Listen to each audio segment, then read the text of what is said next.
Lord, salamat Lord sa magandang karon ay no sa kapistahan ni Senyor San Vicente. Salamat Lord sa tibuok ng pamilya tagaan natin sa kalawas, mga bata, mga apo, mga masamong, mga nasa isog kalawasan, salamat Lord. Tagaan pa ni daghang grasya Lord. O sa matag tuig ni daghan pa ang mga preparasyon pahinungod sa Senyor San Vicente. Kining tanan Lord among gipangayo pinagi ni Kristo among Ginoo. Amen. Amen. Sa ngalan samahan sa anak. Oh, love naman. Amen. Happy Fiesta! Happy Fiesta! Primero pa na isa. Oh, Ano yun?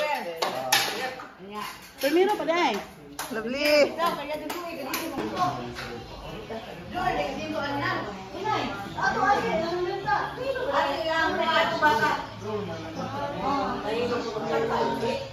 At ako ang nagkakaroon. Sa tanong, sa isig ka tanong, siguro siya kayo. Okay, trabaho siya na siya. Ano na? Sa limutan na mga